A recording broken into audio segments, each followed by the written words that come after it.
So I wanted to thank the colleagues who've brought us together, including, as Dr. Svendina said, our colleagues from Fulbright, Prokopenko also over the years. And so I wanted to thank you for this opportunity to present here these ideas related to a systematic literature review using the bibliometric analysis software tools. I'm coming to you from Purdue University with an industrial engineering background.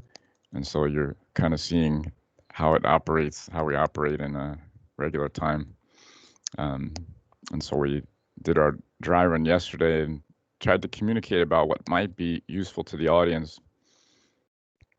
And I think that many things, at the heart of the matter are in the understanding about research. We think about and we try to communicate to the students how to explain, if they're doing their own research, what is the purpose, what is the background of the area, what did they build on, what was the theoretical basis in relation to what they found in that literature, what are potential contributions for what they might be working on, what might be theoretical contributions, or what's the benefit back to the science, what might be practical contributions. They need to understand the methodologies. They're going to try to analyze data at some points to try to communicate some findings, and they're going to try and communicate results. And then they may draw some conclusions, and there's going to be kind of a box around whatever they've done, stating what they can say, but what are the limits of what they can say? So are the conclusions reasonable? And knowing what they know, can they say anything about future work? And before they can do that, so when Dr. Svendina is talking about the advising part, before they can really embark on their own on that process, they need to get some experience, at least in my view, in analyzing existing research. So this really comes back to trying to understand maybe that part of number 2 here in more detail. So what we've done now is kind of expanded out that idea about the literature review, and we've been able to turn some of those exercises where the students were trying to defend an emerging area where they were working by explaining systematically why it's an emerging area and what do they know about that topic.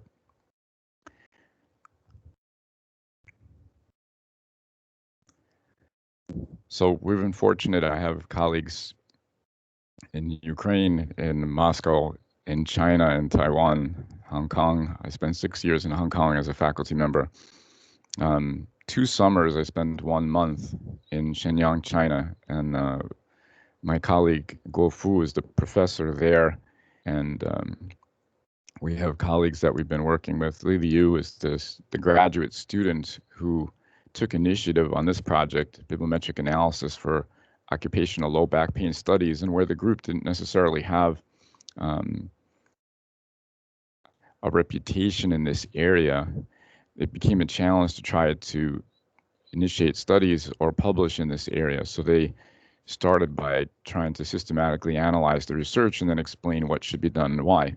And so Lily, she went through with Feng Shang and Lu Wei on behalf of Guo Fu, and I worked with them over 2 summers and then worked on a couple of literature reviews where they were able to do a systematic review of that topic area. I wanted to lead you through because I wanted you to see that students can do this, but we're providing kind of a step-by-step approach to that in the classroom. So as a part of that, we might ask the students to identify and justify their topic.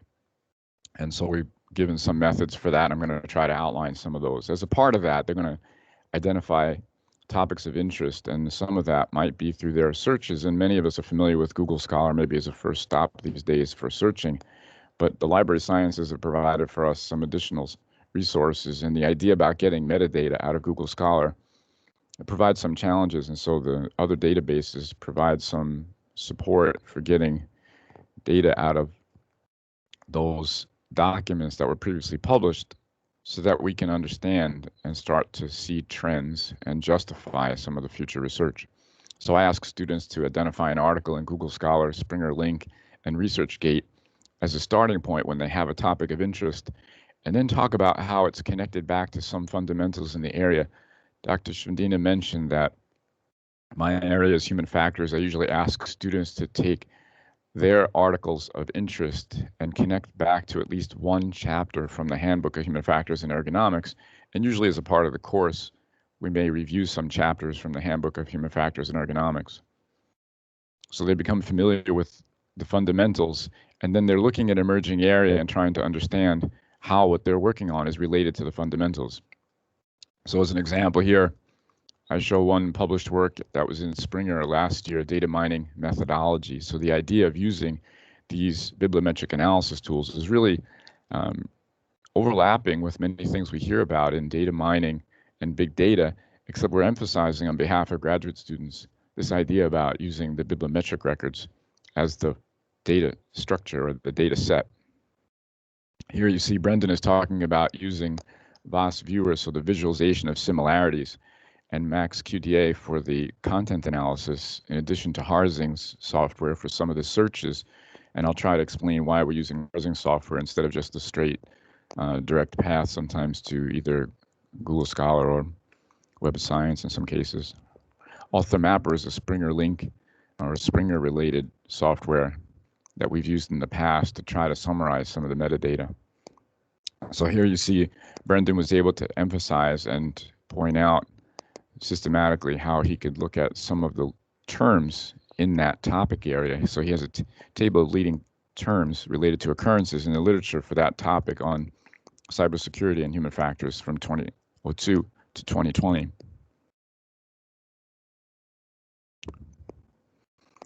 As I mentioned, we may ask students to work in an emerging area and justify.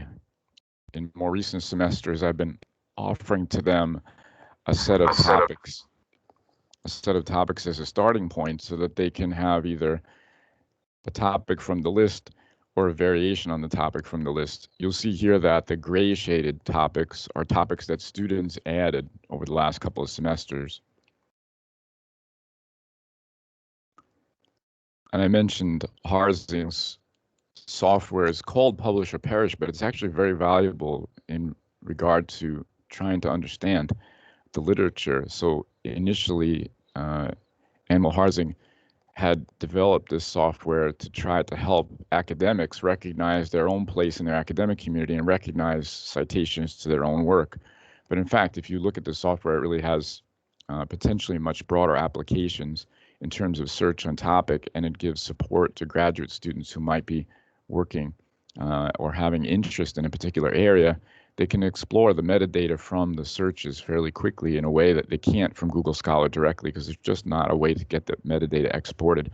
But here you can export 1,000 records at a time in ISI format or Web of Science format, as I'm showing here, and you can import that into the visualization of similarities, the VOS Viewer or other softwares to try to get an understanding of the metadata. So this is an example. The software can be downloaded from Animal Harzing's website, harzing.com, in Windows format or in Apple Mac format.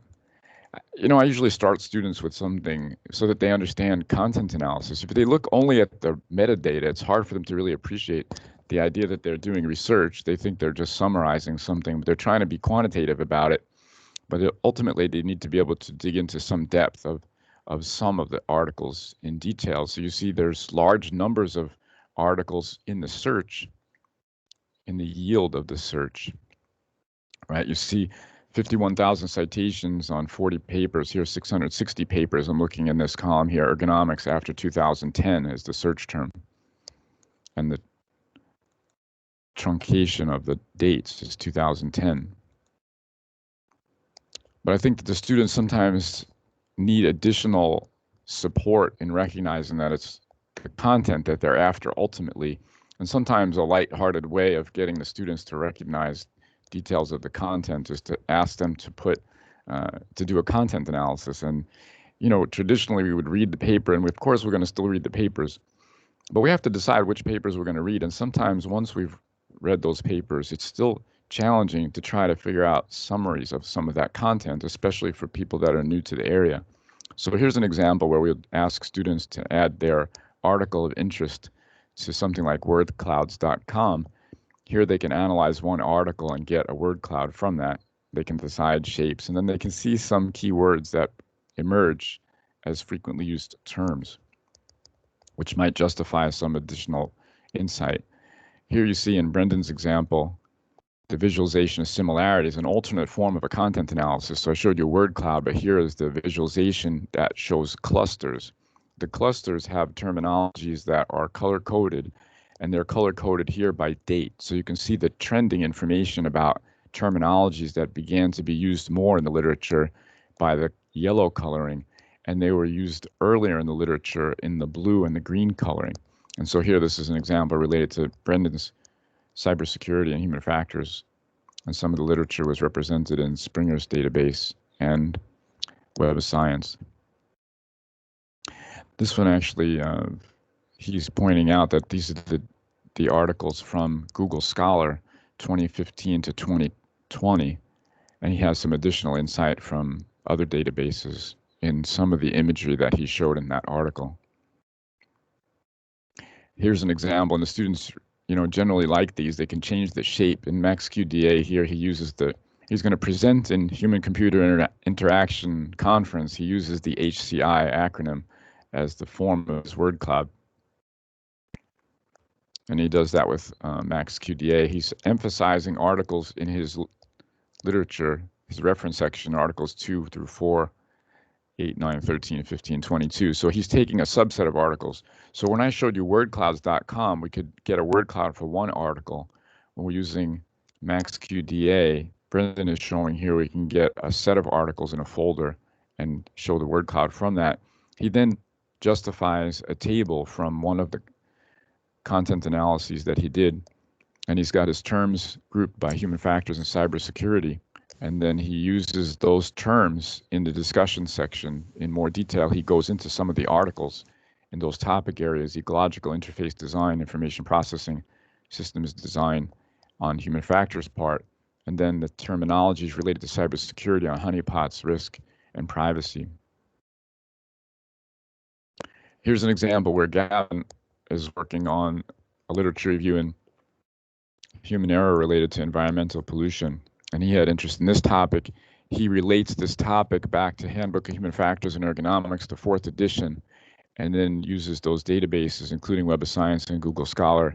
He's using Harsing's Publisher Parish to get access to the Google Scholar data, and then he uses Mendeley to compile the references and MaxQDA to do some of the content analysis. He emphasizes here risk management, human factors and accident causation, and failure, automation, and regulation showed a high relevance with multiple of those chosen articles. He's got some additional insights in leading terms, leading authors, leading institutions within that article. He shows here a cluster diagram using the data from Web of Science in VOS Viewer.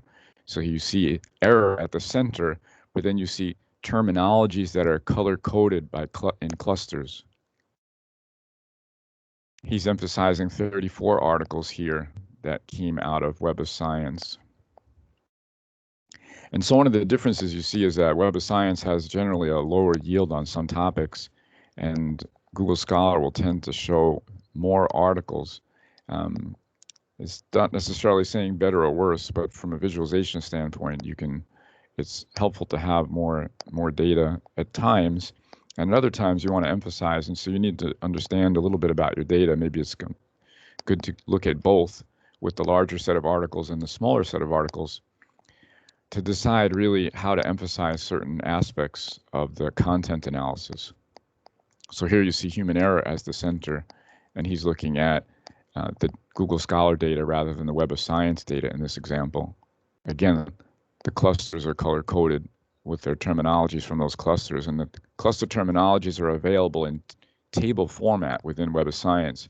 You can see that Gavin used he used VOS Viewer to do a co-citation analysis, emphasizing some work of James Reason, and then he talked about James Reason's work in the detail write-up in the discussion section.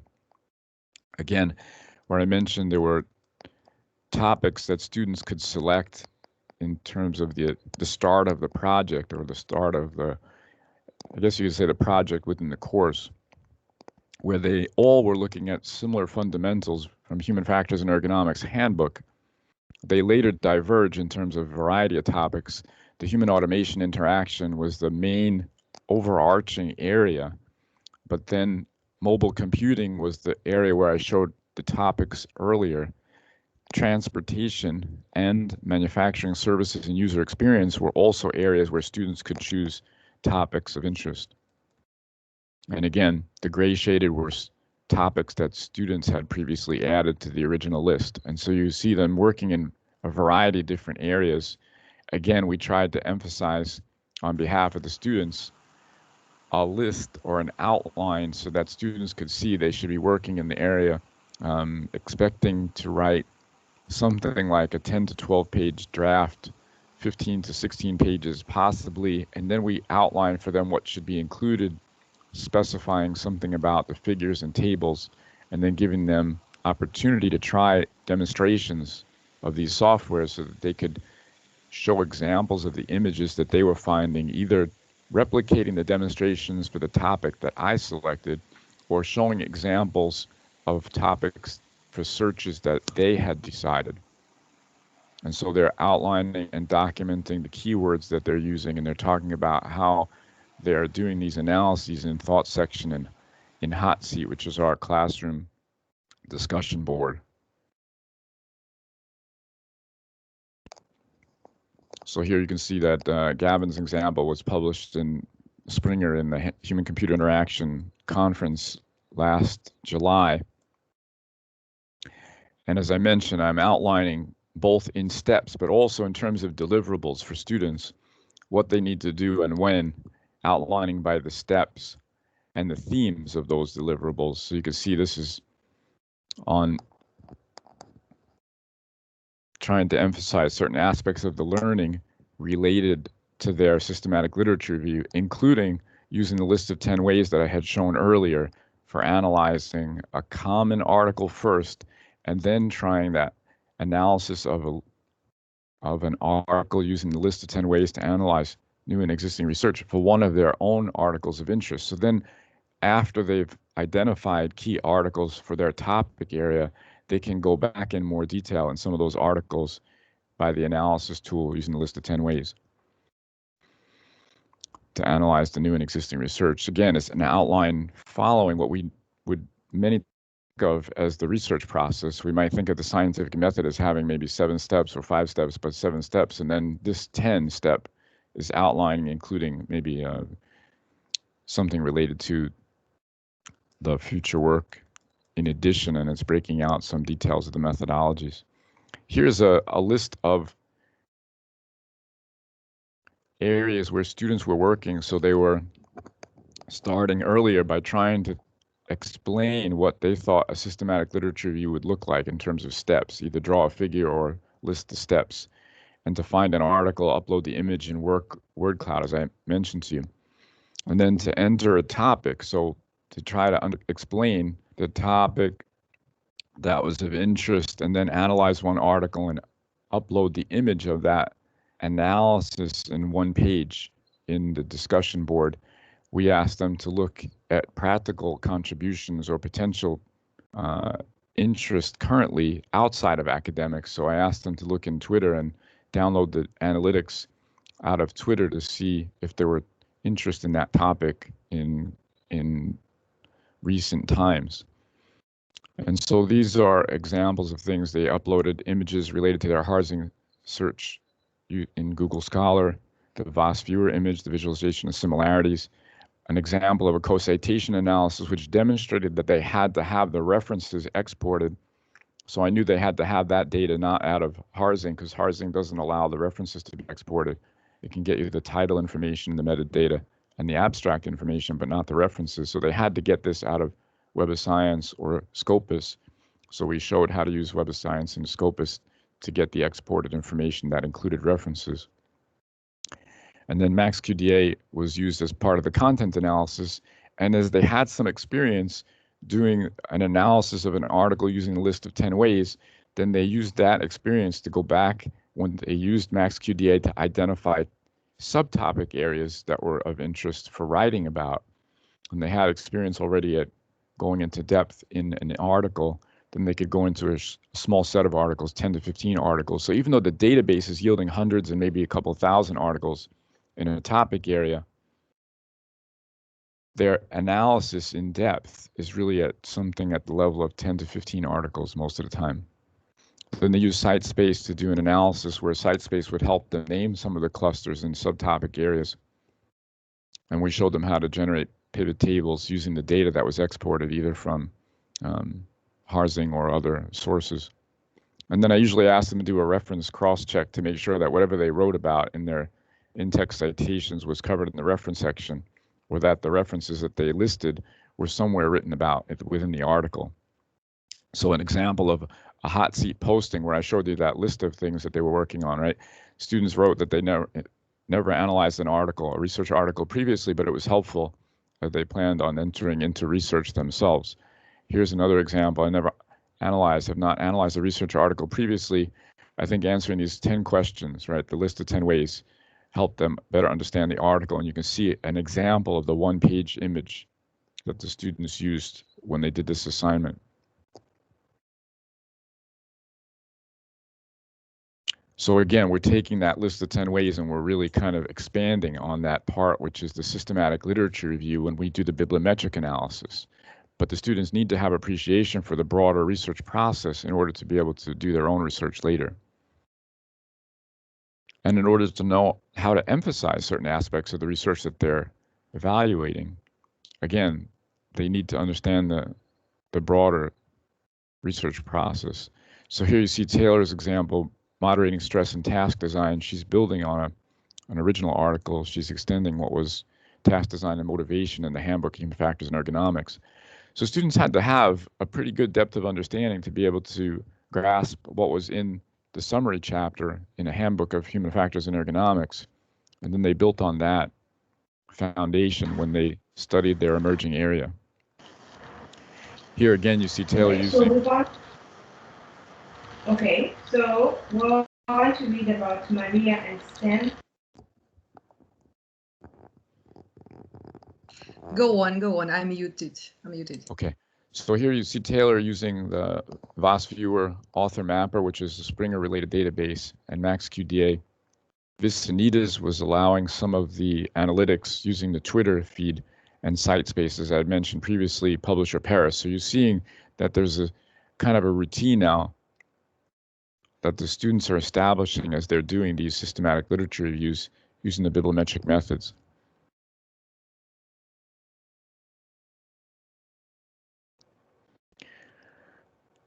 So here, Taylor demonstrates that in her data collection, she should be summarizing the search terms and the databases that she was looking at, and then the yield in those databases, how many articles showed a relationship to those terminologies. And then from that, as I mentioned, you have in one case 17,000 articles or 141,000 articles on a task topic, but then ultimately they're selecting, and so they have to have a way to filter out to get to a smaller subset of those articles to decide which ones to analyze in more detail. So they're taking that metadata out of software tools like Harzing, and they're doing the export. So if they were working from, let's say, data from Safety 2010, you're going to export the metadata and then import to do some other analyses to justify which of those articles. So the co-citation analysis that Gavin did was an example of a way to help decide which articles to look at in more depth. Sometimes it's articles that are leading articles within a topic area or a subtopic area. So here you see keywords showing up prominently in Author Mapper. Even though you see the number of articles increasing, the topic areas, as you can see for the dates that Taylor was searching, are in depression, stress, anxiety related to the motivation and task design topics. So she now has justification to go into more depth on some of those as subtopics in a discussion section if she wanted to do that. But it helps her identify in the content analysis where she should look in more detail. Here you can see leading articles. So she's got leading articles identified, and I'll talk about how she's identifying some of those as well. And then she's talking about how she's going to do the content analysis. So the students are explaining their methodology in those papers. Here she has leading authors, and the leading authors table was generated based on data that was related to the number of articles that that author was associated with in that database. So Gerald Young was associated with 101 articles in those dates, 2007 to 2019, out of the Scopus search. And University of California, University of Toronto, University of Michigan, College of London, and University of Oxford were in that count on these topic areas. And so she's showing here where the leading keywords are associated with the search and the number of articles associated with that institution. So she has a leading authors and a leading institutions related table that starts to give some insight. Now, if she wanted to look in more detail at articles from those universities, right? Researchers from those universities, she has justification to do so. So again, emphasizing this aspect, which is really the idea of part two, the literature review, we're now kind of expanding on that on behalf of the students. And sometimes we have to then justify why the topic is an emerging area. So I ask students to consider engagement and impact and analysis as a part of their measure to explain why their topic should be emphasized.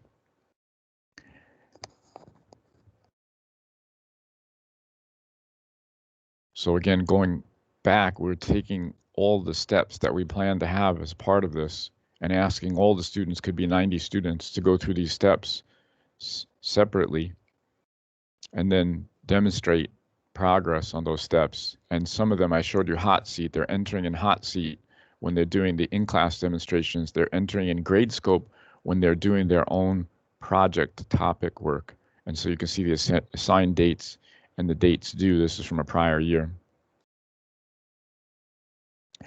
In VAS Viewer, before you get those images showing the cluster coding, you have certain parameters you need to input, so you have to choose the thresholds for those. Here you see the example of the minimum number of thresholds for an author and the minimum number of citations for an author. Then they're telling you that there are 1,473 authors, 24 met the threshold, and here you see a list of those authors. So again, additional detail in terms of a content analysis here that justifies looking at some of the articles of those authors in more depth. On that topic area, you can see here the network of authors clustered by color.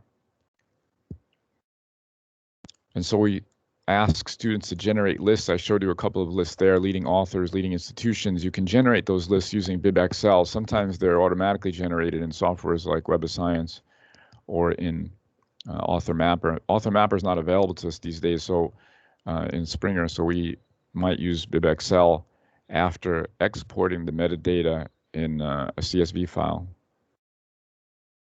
And so we'll lead students through the use of the BibXL in class, but there's certain things you have to do to the exported metadata. So replace line feed with carriage return would be one of those examples. And we have a demonstration document to lead students through the details so that when they see that metadata represented from the form, that they know which data that they're trying to put into the table. And then they are able to generate those using the Web of Science plain text as an example. They could do with RIS data. But basically from there, we'll show them how to create a pivot table in Excel using the columns of interest that were within the metadata. So the metadata is a large data set. They have to be able to pull out the right columns in order to create those tables. So there's an example of a pivot table that was articles by year from a search in Google Scholar using Harzing software. Note that Google Scholar first identified the most cited or the older articles. When the search ended early, some articles were missed in the truncated. So this looks like an opposite effect of what you would expect. You would expect in a topic where there was an emerging area that the more recent times would have more articles. But this pivot table showed it opposite of what we expected. And part of the reason for that is, and you need to be aware of this, the search in Harzing with Google Scholar yielded in order most recent. And when there was a truncated search, 1,000 articles was the limit. Then you could only see the most cited, which were older articles. So again, you have to be aware of this. When I showed the trend data earlier, and I'll show it again in a different article, you see the trend going up, right? So the number of articles is different than the most cited, right? So this is an interesting phenomena the students had to be aware of, not to draw conclusions based on that opposite effect that they observed. And it's a different conclusion or a different observation, but they needed to be able to make note of that. So they're using Harzing to export the metadata into Google Scholar or from Google Scholar. Since that metadata is otherwise not easy to obtain, if you searched, and our starting point for these types of studies was Joseph Sarkis's article on green supply chain management. When we identified this article, it had 3 citations. It was very much at the beginning of 2015, and it's since picked up 800 citations. So it's an area of interest outside of even, I think, green supply chain. And that was the one thing that was identified by Sarkis, was that this methodology is originating a lot out of library sciences, but really applicable in many other places. So here's an example out of CiteSpace, using CiteSpace software to identify citation bursts. So we're trying to see when and which articles had increases or large numbers of citations in which period. And we're able to get that out of the Web of Science information, including when we included the reference information. So students in some semesters had that as a requirement, in some semesters it was an option. It wasn't required. Here you can see in Taylor's example, the Voss-Viewer diagram, that was using Vicinitas data. So it wasn't using the Google Scholar data, but it was using the Vicinitas data that had the Twitter feed. So this was people just talking about the topic on motivation and task design. So I think these are also interesting ways in which you can use the software for the content analysis, but it's not, in that case, using the academic metadata, it's using the metadata from the Twitter feed. And then Taylor uses this data that she has to justify subtopics on human factors, process, and outcomes.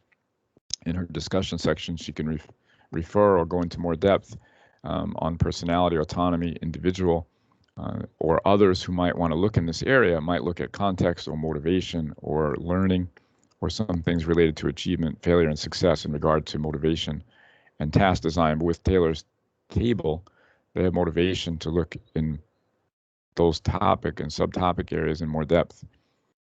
So she stops with the task design word cloud. She shows you the table of terms from the analysis, and then she compares what she got in Vicinitas, which was the Twitter feed, with what she picked up out of the MaxQDA word cloud that was using the analyses with titles and abstracts from Google Scholar and Web of Science. Again, you can see that when the students are getting ready to finish, they need to document those steps that they have done. So I asked them to show their image uploads, and at the end, also in addition to a cross-reference, a cross-checking of their references between the in-text citations and their reference section, I asked them to also do a authenticity check to check on the, make sure there's not too much overlap. So it gives a check using, used to be Blackboard used SafeAssign, and now we use Brightspace that has turned it in as the plagiarism checker. Some of you may know Authenticate. So they do an Authenticate type check with their articles before they turn it in, and they also do a grammar check. So they're using Grammarly.com's software and then revising according to the grammar report. So I think this helps students, especially that might be non-native English speakers. So I think for all of us, we learned from that grammar check. And then here are examples where I'm asking the students to show an image of their citation burst, to show an image of their cluster analysis from their CiteSpace analysis, write a brief paragraph after going to nsf.gov. So as a part of future work, I ask students to go to nsf.gov, do a keyword search using their topic search, and then talk about some of the proposals that were funded in the topic area so that they can anticipate what might be future work in their area that might be published later. So in Purdue, when you look in Google, or in our databases, you'll see Google Scholar and Google Books. as options. I mentioned you could get information about the number of citations, but it's hard to get the metadata. But our links at Purdue within the library system will give us access to our subscriptions at the full text. So these are an efficient way for students to get access to those articles, to look at those in more depth for their content analysis after they've identified which articles are of interest. So we would pull the full text citation, the full text articles. We could put those into MaxQDA to do part of the content analysis to identify subsections that might be of interest in looking at in more detail. In addition, the students may just read the whole article, but they have to have an eye for what they're looking for in those articles. So I encourage students to try their favorite article at wordclouds.com to get started. And so some students will come back with a word cloud, and then they'll have some familiarity with frequently used terminologies within that article. But that, as I mentioned earlier, gets you access to one article. If you wanted a set of articles, you'd have to use the MaxQDA to do the word cloud and the assessment in content of a set of articles. So Sarkis is referring to this as a structured methodology. He's referring back to Rowley and Slack from 2004. And they're starting with the systematic literature review and the keyword searches. And so he shows for his topic area the keywords that they used, the search yield, and then the searches that they did after some refinement of the search terms. You see the trend information shown here, and so students will see that. As I mentioned earlier, you expect the trend information to go up, where we saw that trend information in out of Harzing's data. At first, we saw that trend information in the opposite direction, which was implying we were picking up the most cited articles from those years rather than all the articles of those years. And so, as I mentioned, we're using Hot Seat to show some of the images that students will collect as they're doing their work. Here, I ask students to do the co-citation analysis as part of their analysis. So earlier I said, did you ever analyze an article using something like this research method, list of 10 ways to analyze new and existing research? Here I'm asking students to demonstrate that they can do a co-citation analysis. So as I mentioned, they have to have the exported references in order to do that analysis. And then I say in more depth, now go to one of those articles that was identified from the co-citation analysis. So not just to show which articles are in the analysis, but to demonstrate that they have access to those articles and now are ready to read those in more depth. So that leads to their discussion section that should give them some insight. And again, we see the word cloud as another form of a content analysis, right? So the co-citation analysis is one form of content analysis. The analysis tool is analyzing the reference information. Here, and we started out with something simple, right? The word cloud. This is the example of the word cloud with the Twitter data, and it's using this on a set of Twitter feeds, right? So when I showed wordclouds.com, we had one article. When we get it out of Vicinitas, it could be 1,000 tweets. When we get it from MaxQDA, it could be the summary of the words in frequency of use from 10 or 20 articles that might be of most interest to the students after they've done their systematic review. I used some of this methodology in the Handbook chapter that I updated for the Handbook of Human Factors and Ergonomics. You can see that when I did it for my topic area of interest, right? So this is an area that some people may know me from the research on digital human modeling. Here you see there's some terminology that came out of Vicinitas from Twitter.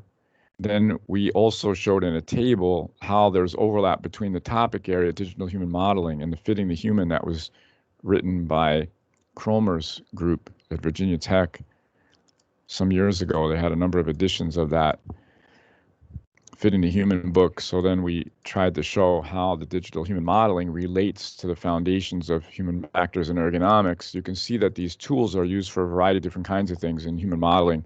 So you might have input parameters such as posture and lift, the beginning and ending point, the NIOSH lift analysis, the National Institute for Occupational Safety and Health analysis tools within the softwares. So there are various commercially available software tools. I'll show a couple of examples here in just a minute. So again, this is topic area that is familiar to me from my research. And these are examples that people may be familiar with in using digital human modeling software. So I bring that to your attention so that you have context on what I'll show you in terms of the use of the bibliometric analysis tools in this topic area. So this would be an example of how the virtual reality was used to identify motion information from a person in a wheelchair, and it was trying to help design better for people with limited mobility.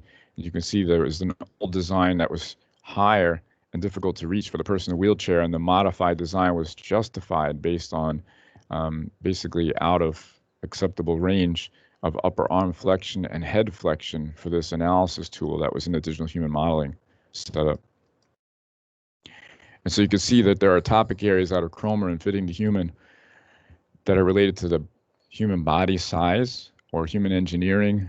And then those might include things related to the mobility or muscular work. Additional areas that are emerging for human factors and ergonomics, especially in the human modeling area, include the social robotics, emotional response, and the human automation interaction.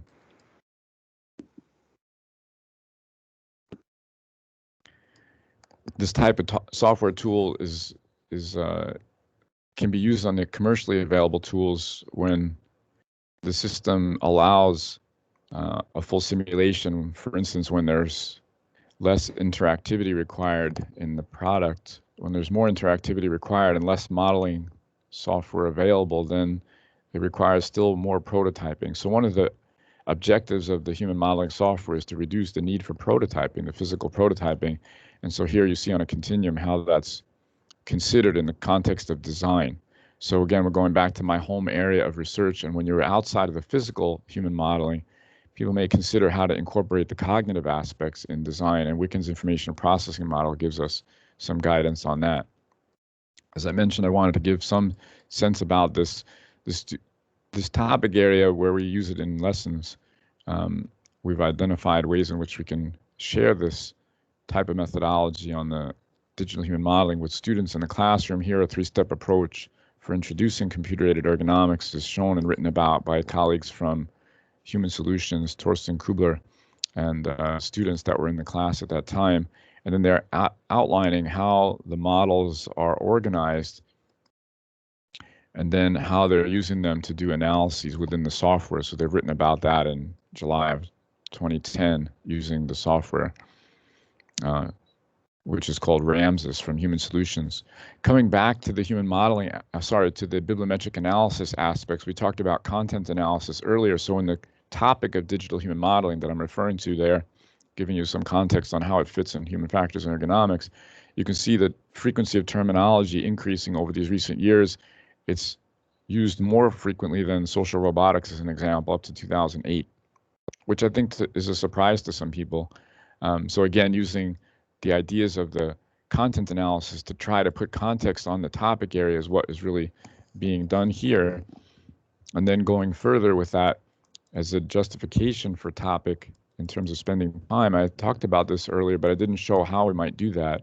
An example of an emergence indicator, right? If I have an emerging area, how do I talk about it?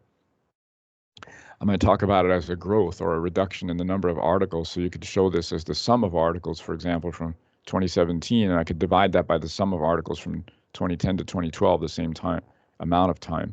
So you could compare to other topics to talk about the emergence of this topic in relation to other topics, or a network indicator as another example.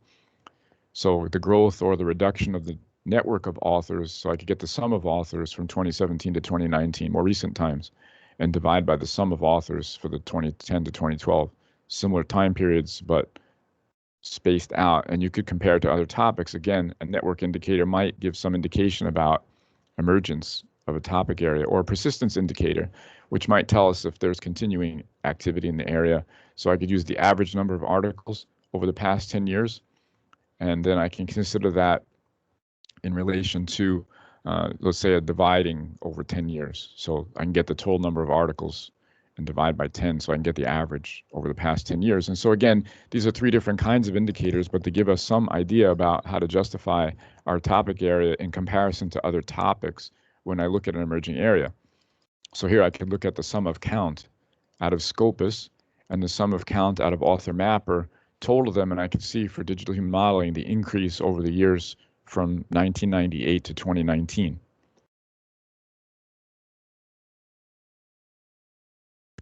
And as I mentioned, if I did an analysis of the information that included references out of Web of Science, CiteSpace would allow me to name the clusters.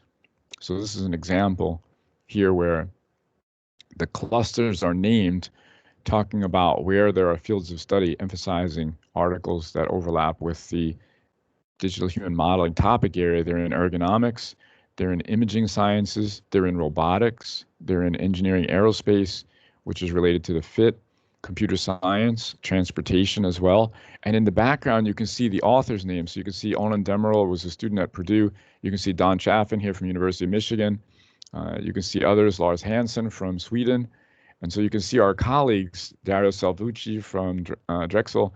So you can see our colleagues represented, Jingsa Yang from Texas Tech, that are there represented in the layers within that CiteSpace analysis.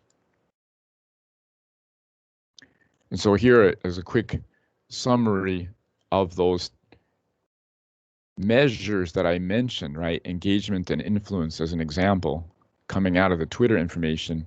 Here, what I showed you earlier, that Taylor had created a word cloud. I've made a table here showing the number of users, the number of posts, and the amount of engagement and influence.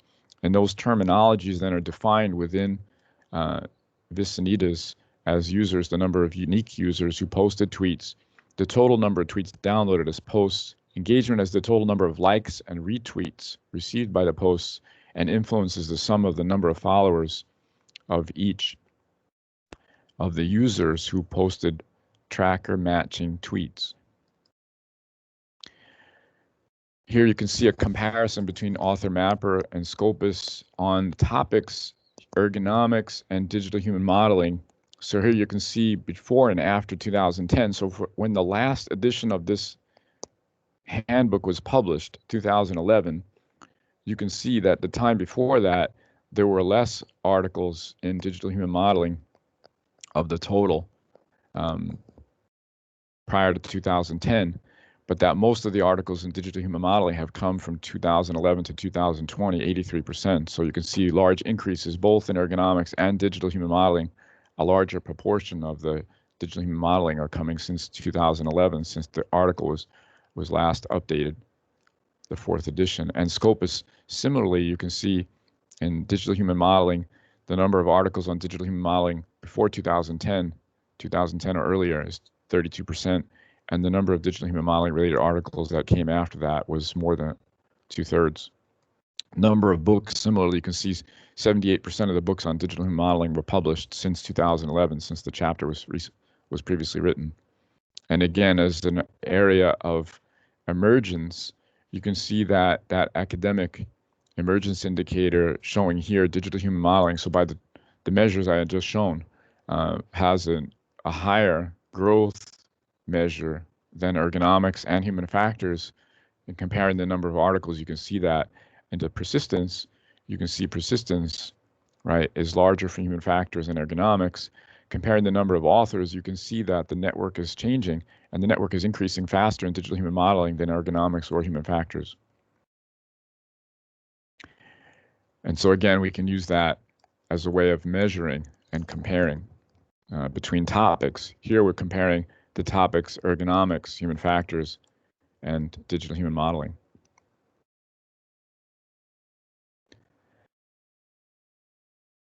So I want to, again, provide some inspiration for students. This is on Charles' example of usability and user experience in human automation interaction, her systematic review. She did this in the class. The first semester we did this as a formal project process. She used, again, Harzing, MaxQDA, VOS Viewer to do the visualization of similarities, and she picked her topic from off the topic list that I showed earlier.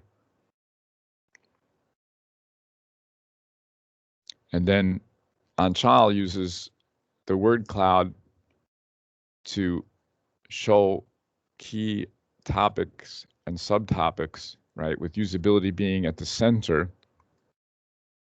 One thing I wanted to point out about this is, one, you can do this with the software tool MaxQDA, I wanted to show an example of where that's happening, and that the word cloud is including things that are in a folder that are a subset of documents that were originally found in the search, but that subset in the folder is what's being included in the word cloud that she's using there. So it's one of those examples I wanted you to see. This is an example of a different word cloud, but the idea of using the folder and the PDFs in the folder is what's creating the content that's being analyzed for the content that's in that word cloud. And then also please note that that word cloud needs to be cleaned up. So there's some deselecting of terms that needs to happen there. So you can see here's a word cloud where the was the center, and of and to and are all part of it, for, and we would probably try to eliminate those. So you can go into MaxQDA and deselect terminologies, and then those won't be in the word cloud as it's revised. And here's an example of a cleaned up word cloud where analysis is at the center, and the terminologies that were more frequently used but were not interesting for the topic don't show up anymore. And then again, here you can see the word cloud allows, is one aspect of the software analyses that can be done for content analysis. There are others where you can identify some of the areas that are of interest. So usability might be an area of interest. You can do a lexical search within MaxQDA to identify. And here Anshal is showing, I showed a leading, she's showing leading journals from her search. And then again, where she's having, you can see this large number of articles, number of papers in usability in HAI, human automation interaction, number of papers in usability in HCI, human computer interaction, 2,000 articles, usability and user experience, 5,000 articles. But at the end, you see that she's using, right, even though she's got the top journals, I could go back to those journals in more detail if I wanted to see other articles on this topic area. But she's identified for herself those most interesting to her that are including a couple of chapters from the Handbook of Human Factors and Ergonomics. She has Joseph Sarkis's original article on the green supply chain and the review of the bibliometric analysis. In total, she has only 19 references, but you can see her metadata is considering many, many more articles as she's doing the content analysis of the metadata. And again, on Charles' reference.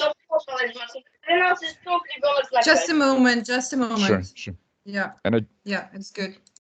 And I just wanted to identify and help the viewers realize that as she has this, right, something like 19 references in total, she's generating those references in an automated way using Mendeley software. So she's making a folder like we did in MaxQDA, but she's also making a folder in Mendeley.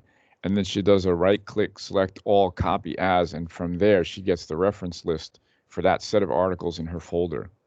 So when she put those articles from her reference list in a folder, she got the references. Nearly all were generated automatically. VOS Viewer reference she had to write manually.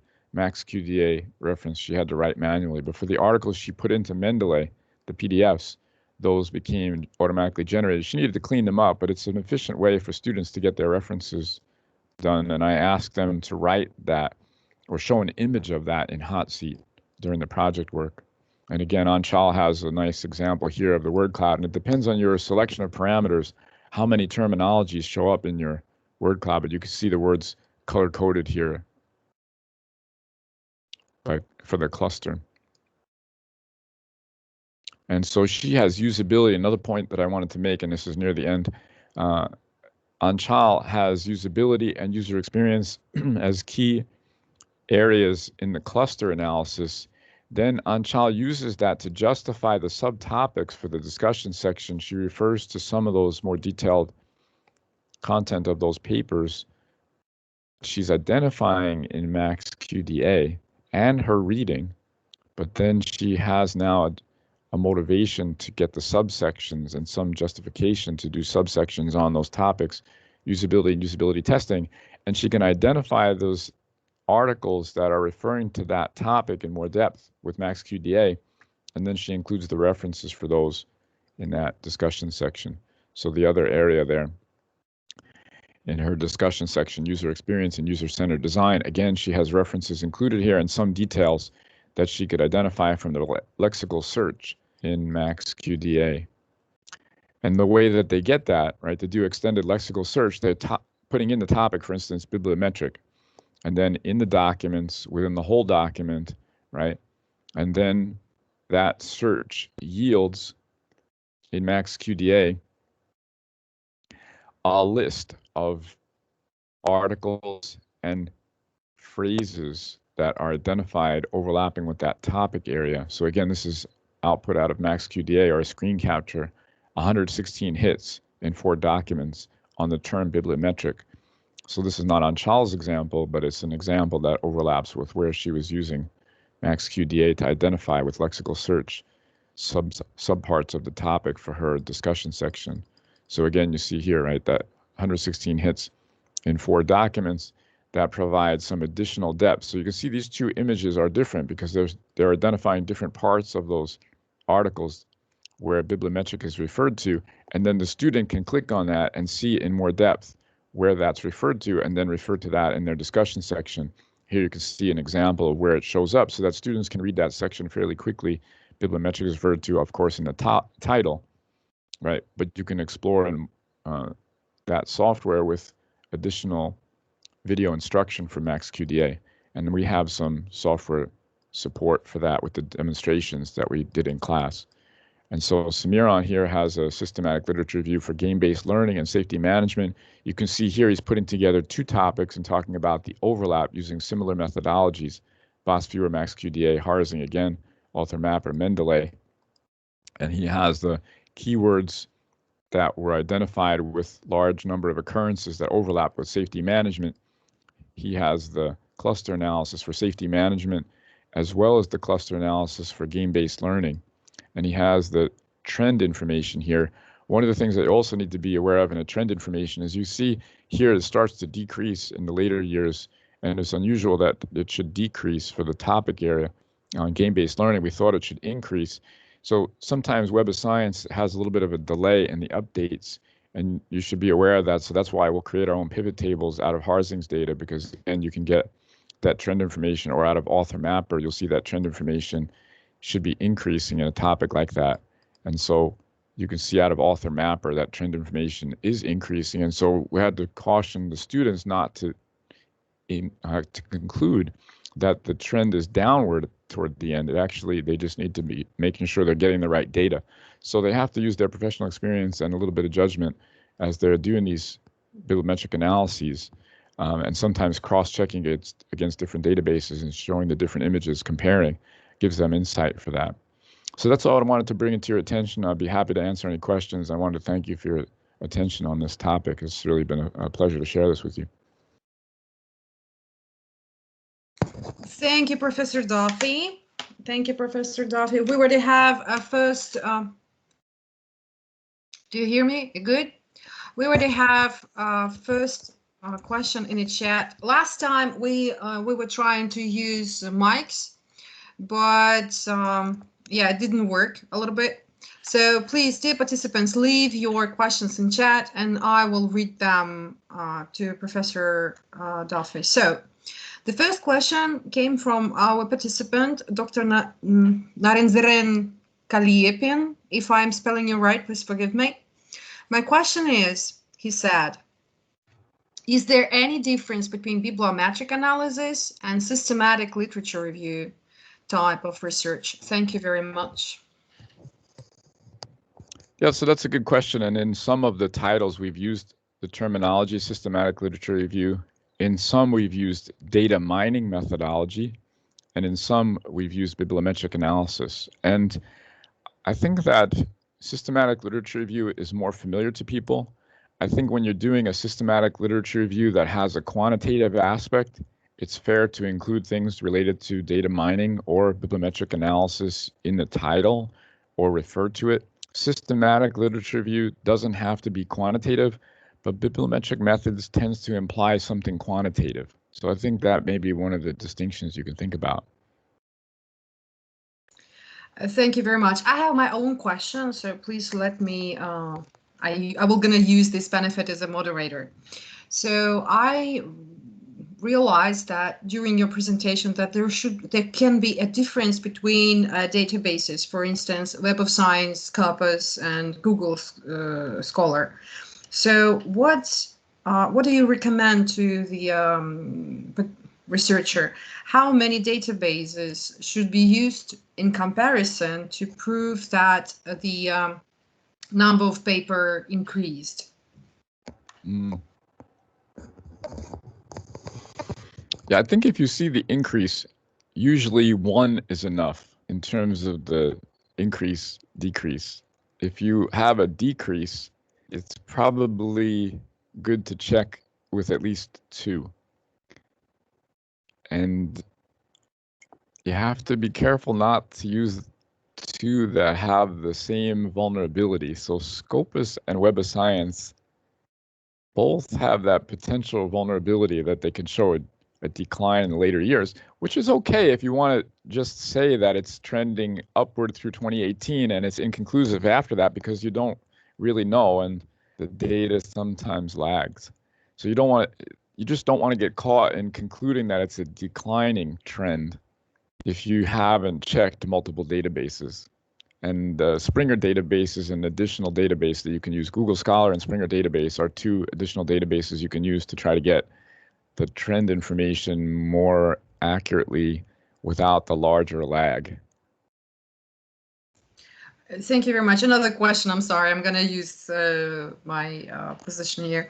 So, for instance, if you defined keywords in the beginning, and then you found that there is a decrease or increased tendency, nevertheless, of the character of the curve, can be these data are biased by your mistake, scholars' mistake in pointing the keywords, because every decade the keywords changed tremendously, as you've said, for instance, data mining or literature review or bibliometric analysis. What we should do to avoid these mistakes from the very beginning? So in some of those tables that showed the yield, where I showed those tables, you might have noticed in some cases they wrote a term and another term. Sometimes they wrote the term or another term. So they might have used multiple terms and taken the yield for both if they used or. Sometimes they're showing the yield from multiple combinations of terminologies. Sarkis does that. And it's a really good point. Sometimes we see the yield in a co-citation analysis to be too small. And sometimes we have to adjust the wording in the keyword search so that we can get a co-citation analysis that makes some sense. And sometimes you have to have some professional experience to validate that.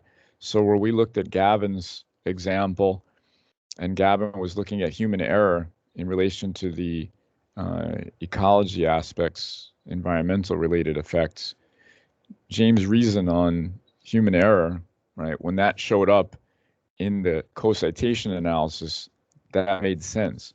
So you have to have at some points, some use of your professional experience to verify. And so when you see something that doesn't ring true to you, it's good to modify and not just rely on the data for that. You can report the data for it, but you have to put some context on it to say that you explored further for the reasons that you have professionally. Yes. Okay, thank you very much.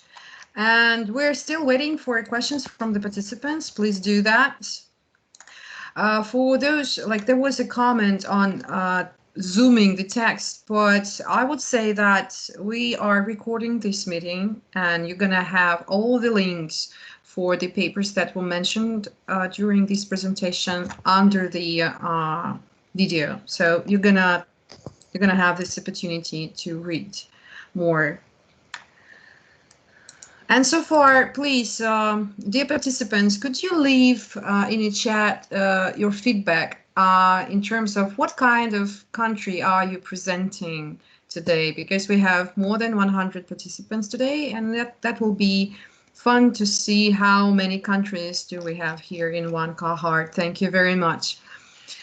Professor Duffy, I still have another question, please.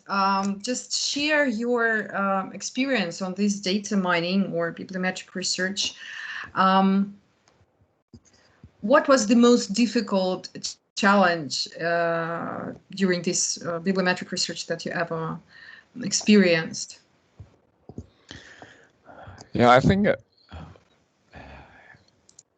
yeah, there's a number of pieces. When I think about Sarkis's article, right from the very beginning, we have basically not much experience, beyond. Deadlines and those things will not come. Excuse me, could you mute yourself?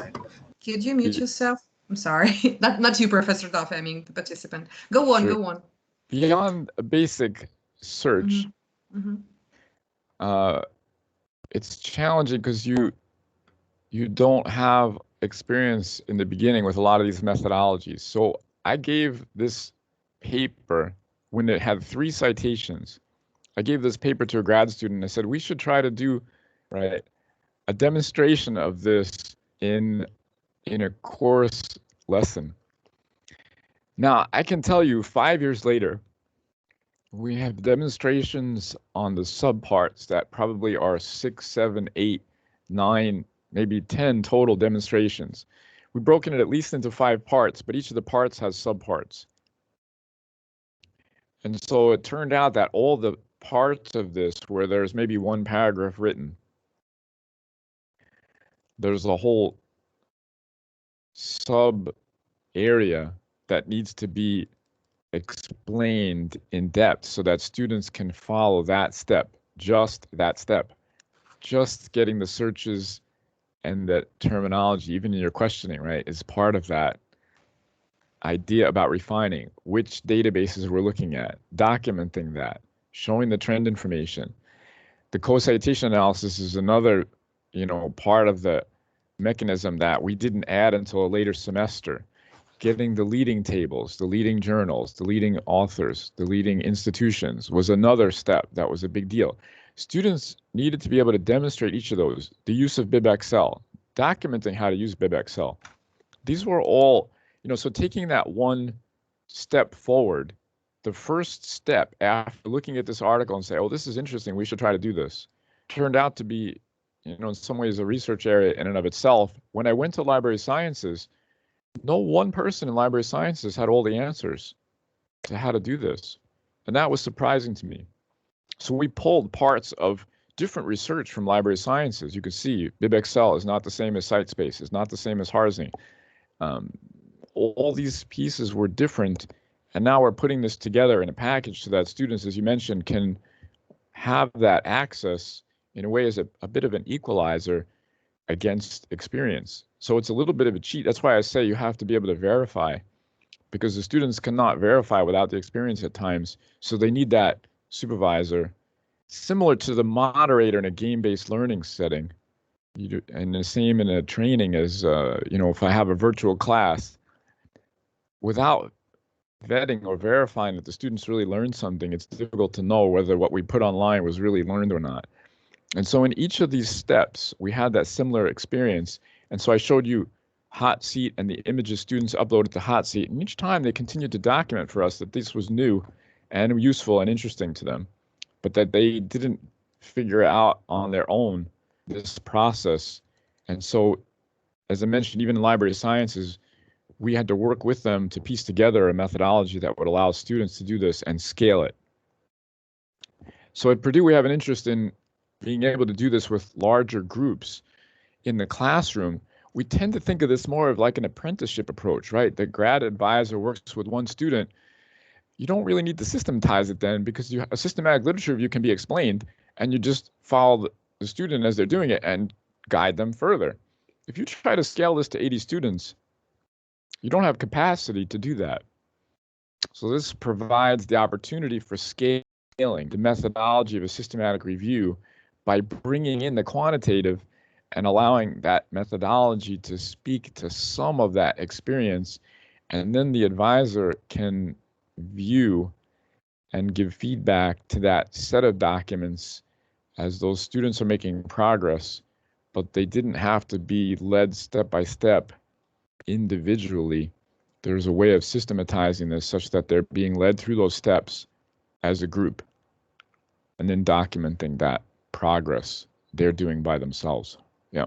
So I think that piece was very difficult to get this paper, Sarkis's paper, broken down into steps was very challenging. Thank you very much for your answer. And there is another question in the chat related to your previous answer. So Halina Zaporozhets is asking, thank you for your presenting us this bibliometric analysis and the results of your students. And the question is, how much time does it take to teach students to do that? Yep. Yeah, I found when I leave, I did it one time. I showed the demonstrations in 1 week, 3 lessons. Students could try the demos, but they could not do a project on their own topic of interest. I went to 4 weeks, 3 lessons per week, 50 minutes each. Students were able to rush and finish a project on their own in a topic area of their interest. There was no co-citation analysis, no site space. When I went to 6 weeks, maybe almost 7 weeks, let's say 6 weeks, I could get them to include the co-citation analysis and site space. When I went to 7 weeks, I had time including a Grammarly check, revision based on grammar check, and an authenticity check that included the plagiarism check and revisions based on that at 7 weeks. It's a good question. And I don't have more time than that. I had to stop. So I had to teach the other fundamentals related to the topic area. But then so that's the first 8 to 9 weeks, including testing. So we're doing maybe 7 weeks of fundamentals. Let's say Handbook of Human Factors as an example, or safety engineering as an example. A week to 2 weeks in preparation for exam and exam taking, review of the exam, and then about 7 weeks for the project through the finals week. Yep. Okay, thank you very much. We have more questions from Nadia Kostuchenko. In your opinion, what is more convenient for the reader, to analyze the table or to have visualization and bibliographic analysis, bibliometric analysis? That's also a good question. I showed some of both. I showed some of the visualizations and then I showed the tables in which they came from. For some people, the table is going to have the information that they want. And for some, the visualization is going to be part of their understanding. I think that different people start to absorb this stuff in different ways. So if I think about differences in styles of learning, I think that it's okay to accommodate both. And maybe in some cases you may show the visualization, and in other cases you may show the table, and maybe you can mix it a little bit, but then keep your other data, because at different times the other data, the table or the visualization, might be interesting to people, and it might be interesting and useful for you in reviewing even your own work later. A lot of times we have limits to the capacity for our presentation. It could be a paper limit, spacing, page limits and such. And so sometimes having that background information, like your data analyses, your statistical analyses, you may not have included all of it in your paper. Sometimes it's good to have those as notes for yourself for future reference. And then by your own observations, you'll see the feedback you get from different students and readers over time. Yeah, I don't have a good answer for that, but I think it's okay to have a mix, and that makes it interesting. If you have all of one or all of the other, I think it's difficult for people to appreciate, because there's so much information you're trying to communicate and different kinds of information. Okay, we have 2 more questions for that part. First is coming from Tatiana Pimanenko, my colleague. In your mind, what is the best way to select the keywords for selecting paper for the analysis? In eViews, what links and total link strength mean? Can you say the last part again about the links? Can you say that last part? Yeah, the last part. In eViews, there are some links. And what links and total link strength mean, how you're going to use that, I think, right? Maybe you can elaborate on the second part after I answer the first part. And the first part, in terms of keywords, So as an example, we might ask students to look at the Handbook of Human Factors and Ergonomics table of contents. That can be a starting point for some students. In other cases, after they've done that, if they might have done a word cloud with one of those chapters. The word cloud might give them some insight into topics or subtopics. In my course, more recently, I've been using that list of topics, as I showed earlier. One is in mobile computing, another is in transportation, the other is manufacturing services and user experience. All are in the topic of human automation interaction. If they didn't find a keyword out of this, what they could do is look up research articles in one of these topic areas and then triangulate a little bit from this terminology to the Handbook of Human Factors and Ergonomics to the research article they found of interest. Sometimes I'll ask them to find a research article from Google Scholar, one from Springer Link, one from ResearchGate. Look at the 3 research articles and then decide the topic search. So they might have started with a topic search, but I might ask them to refine it when they're doing their more extensive bibliometric analysis. Sometimes they'll use the same keywords, sometimes they'll modify. So examples of what happened with Taylor's as an example, I think I showed her table. Taylor had a table on task design and motivation.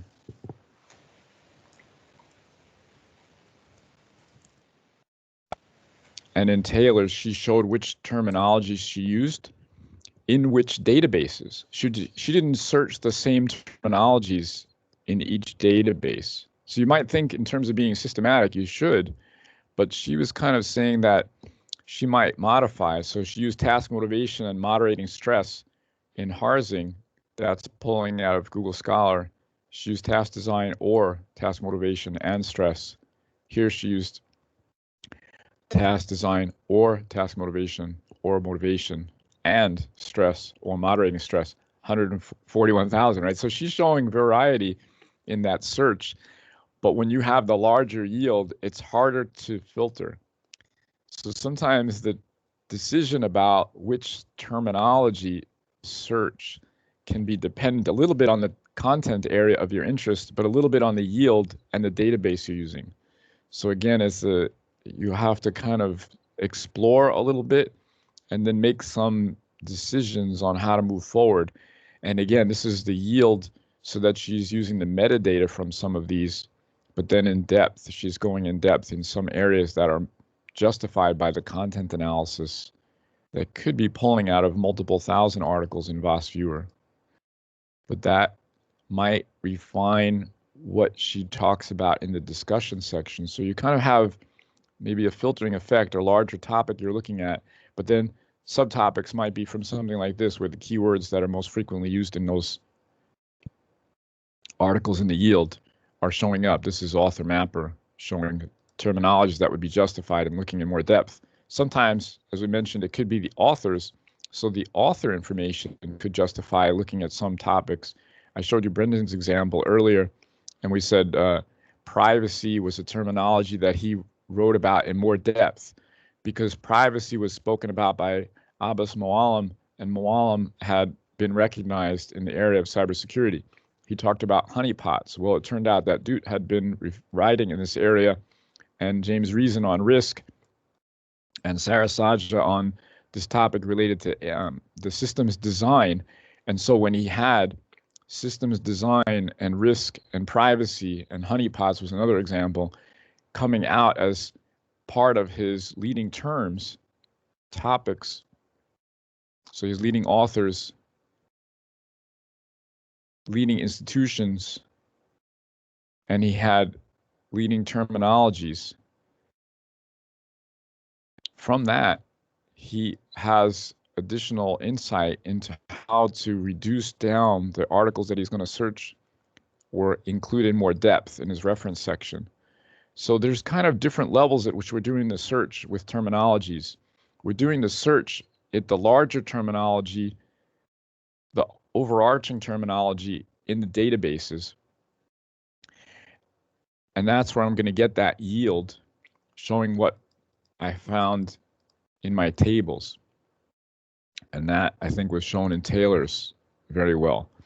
Then I have this idea that now that I know my topic and the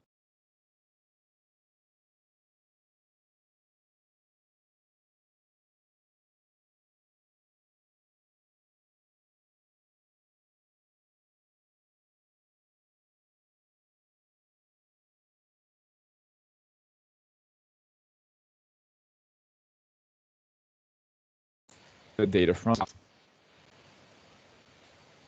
in a subtopic.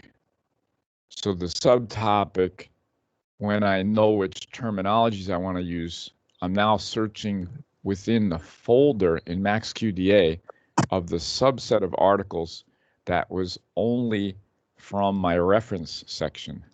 And so that's a different type of a search that I'm doing in the later stages when I want to write up my discussion section.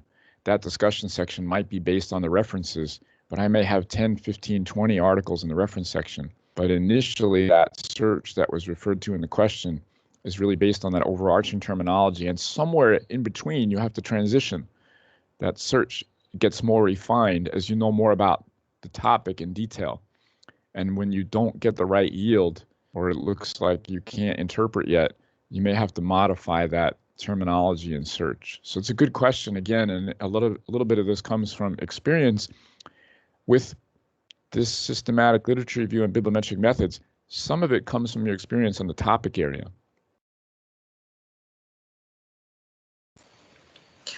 Okay, thank you very much for your answer. And Tatiana Pimenka rephrased her second part of her question. So when you are working in VOS Viewer, there is in the end, in the bottom line of the visualization, there is a characteristics total links. What does it actually mean? What is total links about? Should we refer to them somehow? Okay. Yep, that's a good question. There are some parameters in VOS Viewer, so let me see if I can show an example here. And this one doesn't show it. I think it's useful to keep track of some of those. So here, occurrences and relevance would be one of those examples. Occurrences and relevance is a term or a table of leading terms out of VOS Viewer for the search that Brendan did on cybersecurity and human factors. You know, the issue about what to include is a little bit dependent on your audience. You know, in an audience that has more familiarity with some of the details of the software, they may care more about some of those parameters. Links could be related to what is connecting up these parts of the diagram. And at times that can be interesting and useful, but they're so dependent on the parameters that we selected that by itself, it may not have much meaning. So sometimes it depends, right? And we said the limit is 2 citations and 12 authors.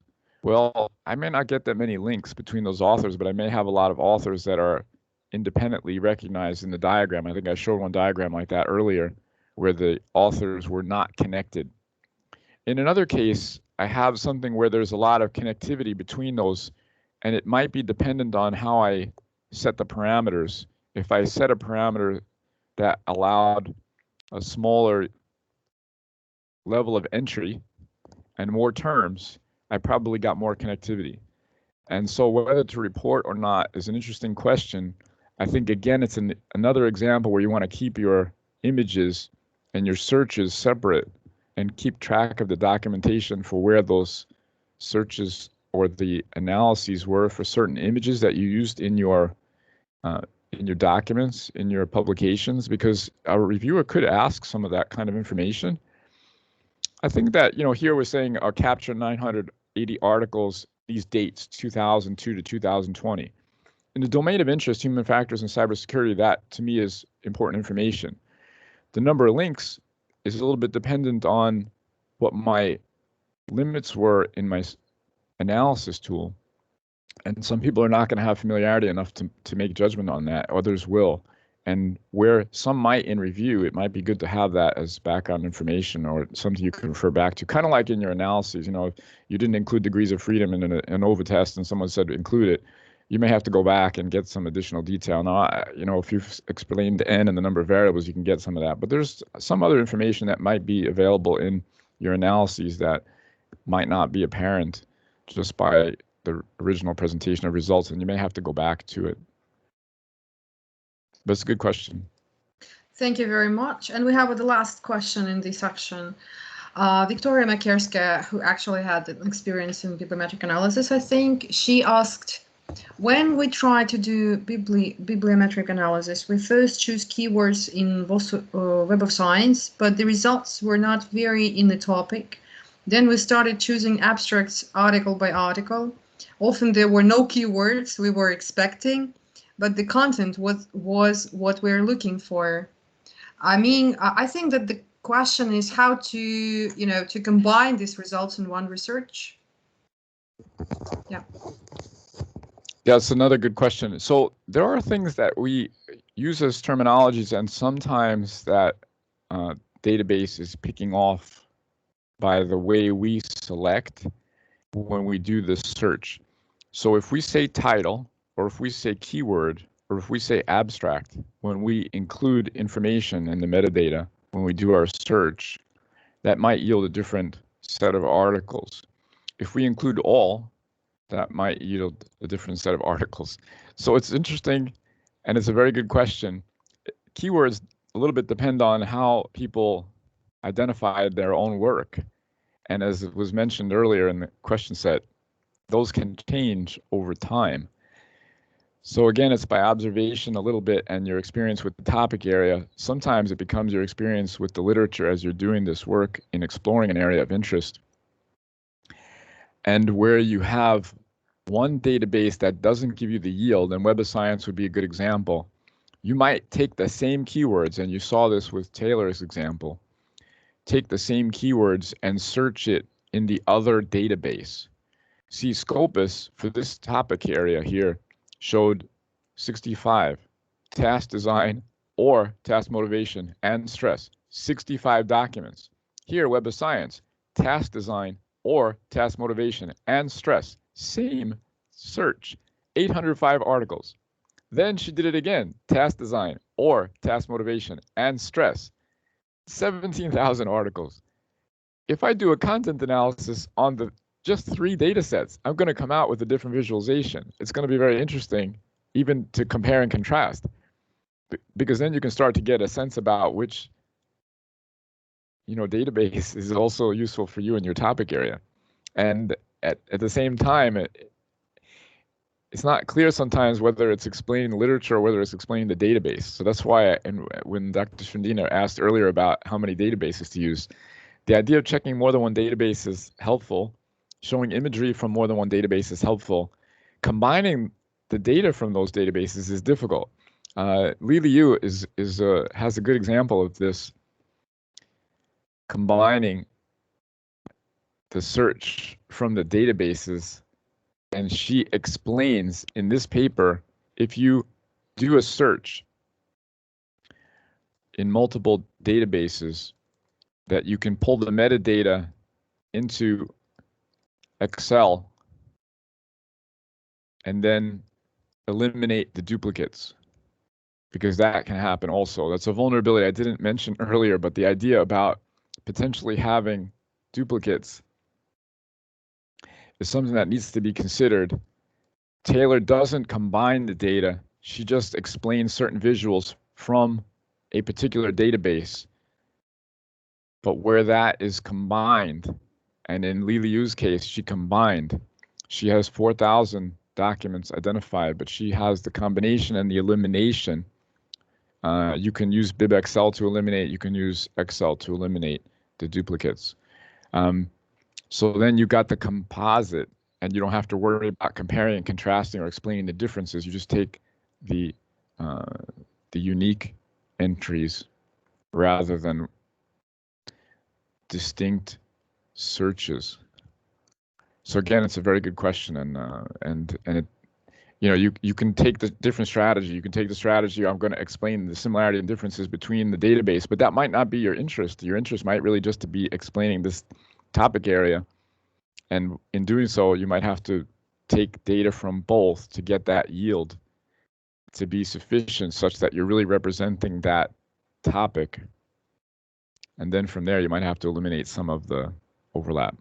I think you can give insight into different aspects of this with different images, and you don't have to draw full conclusions on everything, but you're trying to explain your understanding of the literature to the extent you can with these software tools. As you mentioned in the question there, some of this is going to come from your interpretation of those individual articles, and where that doesn't map exactly to the keywords that you anticipated, you're going to have that opportunity to discuss in more detail. So this is where, like when Brendan saw cybersecurity and human factors and analysis and design in cybersecurity plus human factors, he then later ends up looking at honeypots and privacy and risk and ecological interface design, which is not where he started, but he's going there because of what came out of a little bit of the analysis, for instance, the leading authors table, and the leading institutions, because the leading institutions table showed that leading keywords for that institution were artificial intelligence and smart cities, but that Carnegie Mellon had honeypots. Now he has justification with this is a large count for that topic area.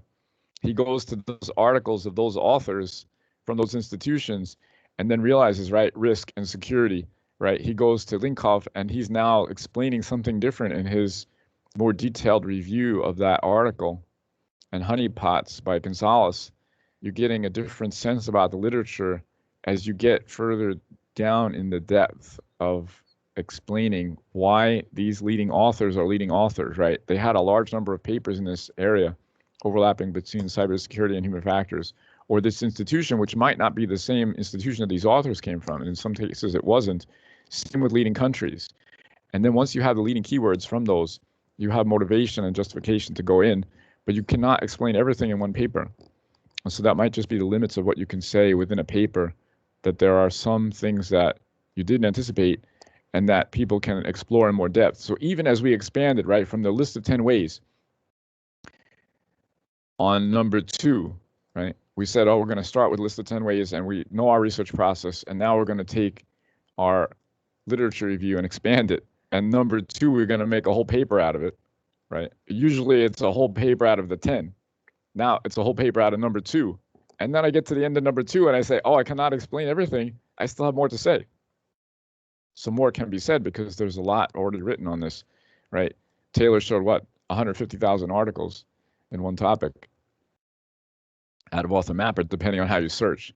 So these are, right, emerging areas can have a lot of depth, and you may not be able to say all of it in one article.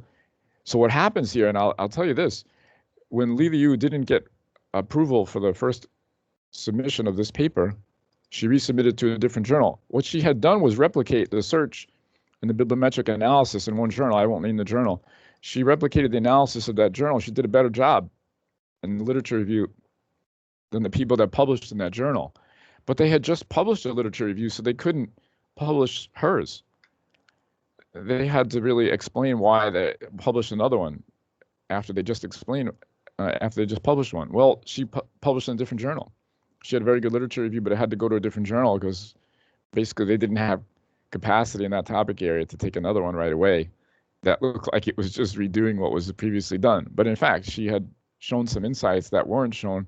She had data that wasn't in the previous, and it took a second literature review of this type to show it. So it's possible that in that choice of terms and what you yield, and in relation to keywords that you're finding, that there could be more than one paper's worth of findings, and you show what you can in one and talk about the limits of that, and then talk about what you could do in, or someone else could do in a future work. You know. So again, Okay. good question. Yeah, sure. Yeah. Thank you. Thank you very much. So that was the end of the question and answers session. And I'd like to say that we have participants from all around the world. We have UK, Turkey, Ukraine, of course, Italy, India, Malaysia, Latvia and Uzbekistan, Ghana, Saudi Arabia, who else? Tunisia. And I'm so happy that all of my friends, my colleagues, could have that opportunity to see the results of the best practices of Purdue University and my supervisor and dear friend, Professor Vincent Duffy.